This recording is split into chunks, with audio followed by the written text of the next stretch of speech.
Sam Curran, welcome back to the Desert Vipers for a new season. It's a pleasure to see you. How does it feel to be back, and are you all set to go? Yeah, thanks, Murg. It's great to be back. Obviously, here in Dubai, a place doesn't feel that long ago. We're here with the Desert Vipers in January, but extremely excited. Another season with the franchise that I've played for a couple seasons now, and to come back to somewhere for the third time is always exciting. Just had my first session here at the IC Academy, and yeah, a couple more sessions to go ahead of Tuesday. Ultimately, it was a frustrating end to a fantastic tournament last time around, losing in the final to the Capitals. How long did it take you to get over that loss, I wonder? Or are you someone who's able to park what's happened and just look forward? Yeah, I think it was looking back on that final, a great game in the end, but I felt like we dominated most parts of the game, but to fall a little bit short in that final hurts a lot, especially when you lose the close games. But yeah, I think we play so many games of cricket, you got to learn from it. And again, now this is why we look back on that as a new opportunity. We've got to the final a couple of times, and hopefully this season we can just go that one little bit step further to win the trophy. I just wonder how many times have you actually replayed that final in your mind? And is there anything in hindsight that could have been done differently to achieve a different result? Hindsight's a wonderful thing, isn't it? But I don't know. I think we had a really good score on the board in that game, and I thought we bowled really well. But then I guess the controversial stumping we had when Souths was bowling, and then someone like Rovman Powell, a quality player, took it away from us, and in the end they were the winners. But yeah, that gives us an extra bit of hunger and attitude to take it one step further this year. Well, the rivalry between the Vipers and the Capitals was a highlight of season three for the neutrals. It's the opening game of season four. How much are you looking forward to locking horns with them again so soon?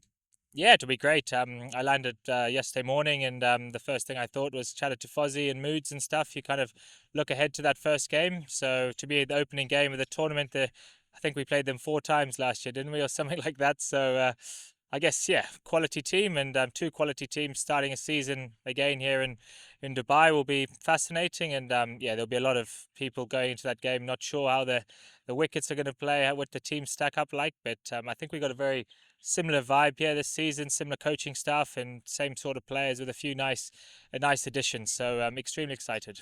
Revenge could be a word mentioned in relation to the matchup with the Capitals, but I wonder how much of that is a factor. How easy or how hard is it to park that emotion about what happened in February and simply focus on the matter at hand? In this case, match one of a new tournament and 2 points at stake. Yeah, I guess it's again it's just a rivalry of two good teams, but yeah, I think they look very different this year in their squad, and we have a little bit of change, but I think that's what the setup here has done really well, and I think that's what good franchise teams do is they keep the nice core of players, coaches, and management. So yeah, I guess we'll be very excited. We look at their team, and hopefully we can get into the tournament. These tournaments are about starting really well, so come Tuesday, and when we get all the team together, we'll be ready to go. You mentioned about starting there actually, and I wonder how important it is to start well. I mention it because you did exactly the same last season. You actually ended up topping the group stage, but ultimately, of course, that counted for nothing when the final came around. So is starting the be all and end all? Uh, I think in terms of confidence and get used to your combinations, it is, but obviously it's a fairly long, not long tournament, but a lot of games. So you obviously want to peak at the end and win that trophy. But like you said, we think we won probably 5, 6 out of our first 7 games. So we played really well, and yeah, obviously you want to win. Winning's a habit. So we take one game at a time and see where we get.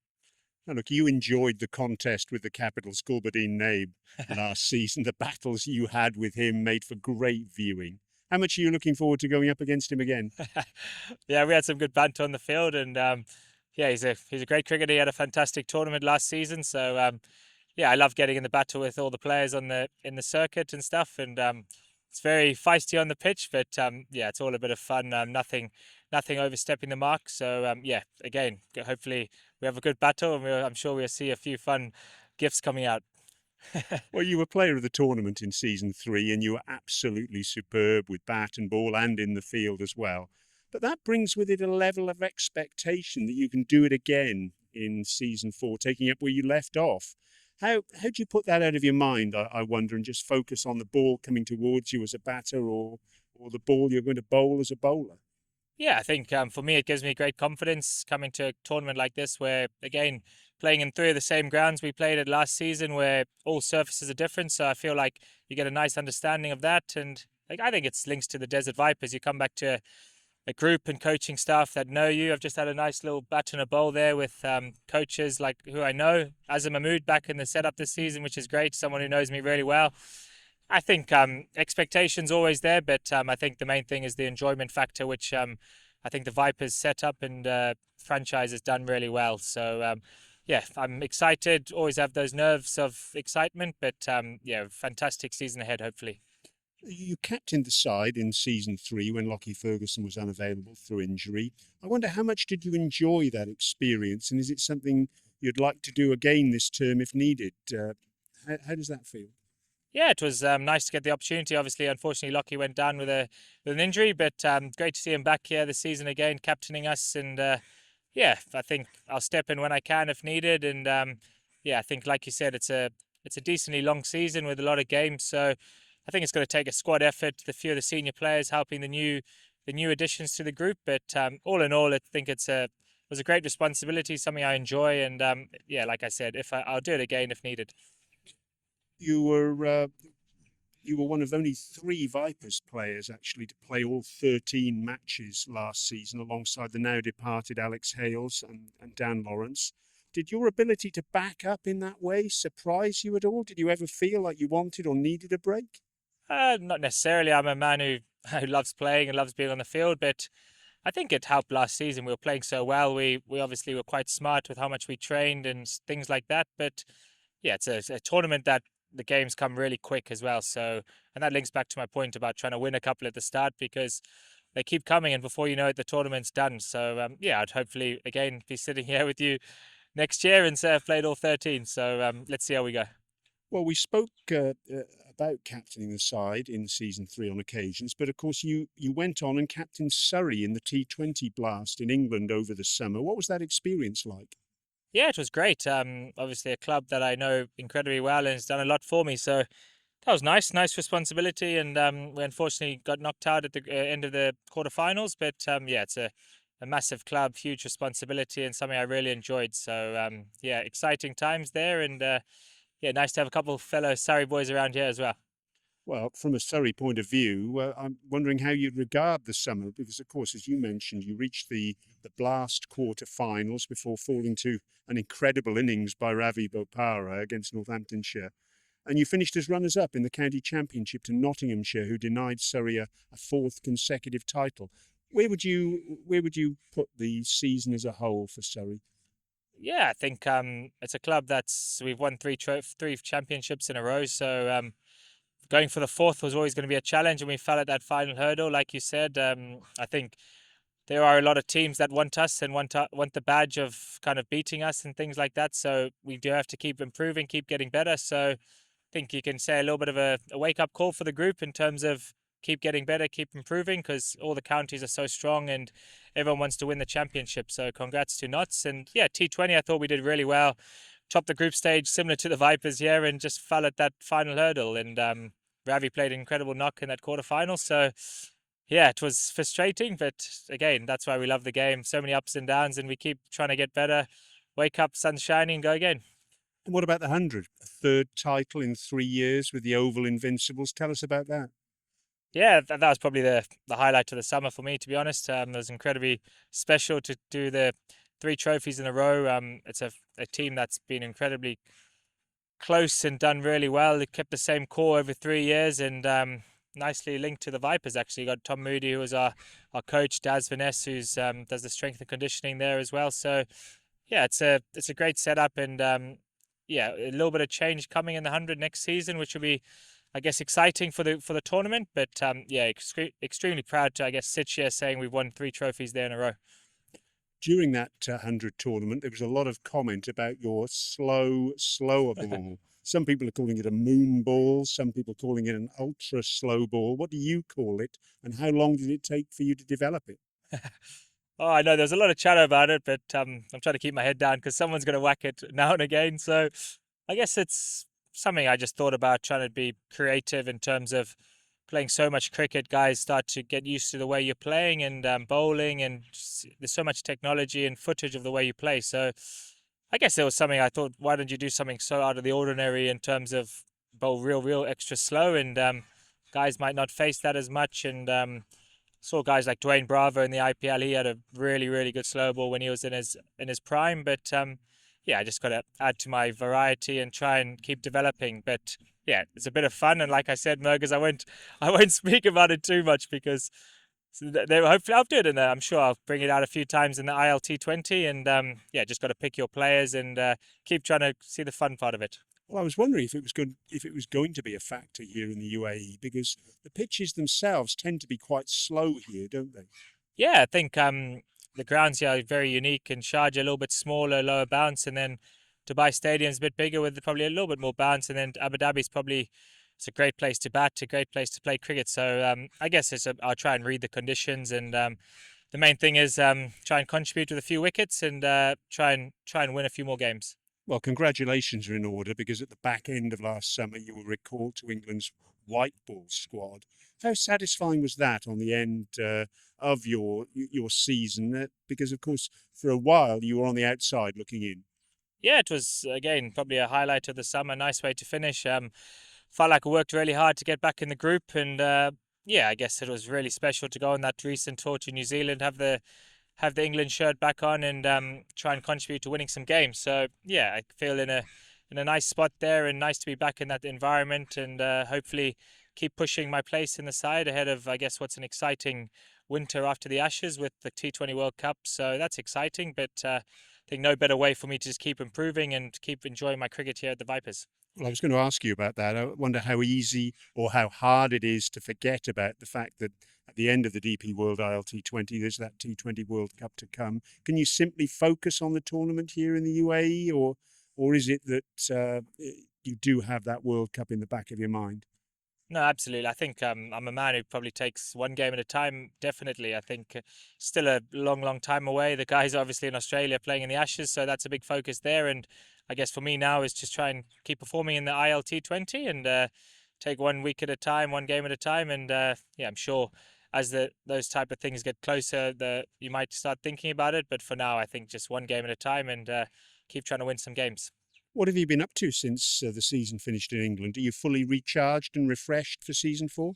Yeah, I think very, I guess, got engaged recently, which was quite a special moment. Recently, a couple of weeks ago with Izzy, which is incredibly special. So, had 3 weeks at home with all the friends and family, kind of celebrating that, and yeah, really excited to get back playing some cricket, and feel very refreshed, and what can hopefully be a really busy 3-4 months of cricket for me. There's a lot of new faces at the franchise this season, Sam, after the first ever DP World ILT20 auction, but you were one of 7 players retained. How pleasing was that, I wonder, to be one of the chosen few, and how pleased are you to come back to the franchise?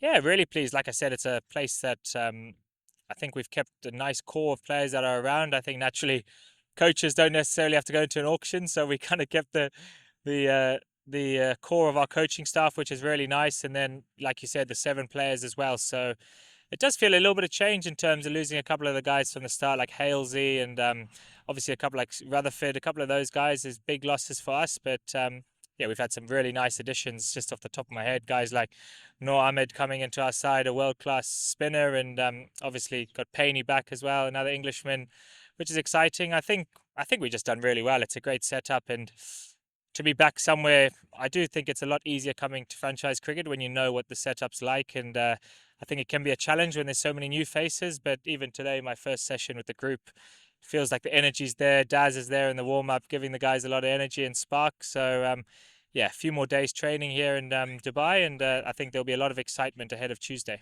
What about the numerous new faces, Sam? You've touched on it there. Any players you've played alongside previously, or anyone you're especially looking forward to lining up alongside this season? Shimron Hetmeyer's here, of course, Yeah. from the Gulf Giants. Yeah, I think Hetty's obviously someone I've played a lot of cricket against, and a great character, and I've had a lot of good battles against him. So yeah, it'd be nice to bat alongside him in that. I'm presuming that middle order of ours. He's such an explosive player, and I guess yeah, I think guys like Naseem Shah having on our side. He's a a great bowler from Pakistan with that pace and extra bit of zip. And obviously Lockie, I think our bowling attack this season is nicely rounded as well again. And yeah, like you said, some of the batting options as well. Batting in the middle with Dan as well, someone I've batted a lot with at Surrey this season, so it'll be great there. And Maxi had a great season here as well. Then Fakir Zaman coming back as well. So there's a lot of familiar, like I feel like the roles have split across the group really nicely. And yeah, just as we talk about, I'm just buzzing to get on the field and hopefully contribute to some nice performances. Well, every squad has strengthened, Sam. Every squad looks to have the capabilities on paper, at least, to go on and win the tournament. Why should we believe the Vipers are going to be the ones to do it this season? Yeah, I think I actually had a quick browse of some of the teams the other day. That it seems like the tournament's got stronger in terms of the players that are coming here and some of the teams that the way they've been formation after obviously the first kind of auction for this tournament. I think yeah, everyone can have a really good team on paper. I think all teams do. It's you see us last year we flew out the blocks, won so many games, but like you said, fell at the final hurdle, and we'll learn from that. But I guess it's whoever adapts to the conditions well. I think it's the Dubai is this tournament is quite unique because every ground's quite different. Obviously, no flying involved. Also, that kind of is different about this tournament. So yeah, I think whoever it's a classic comment. Whoever adapts to conditions as quick as possible and kind of gels as a team.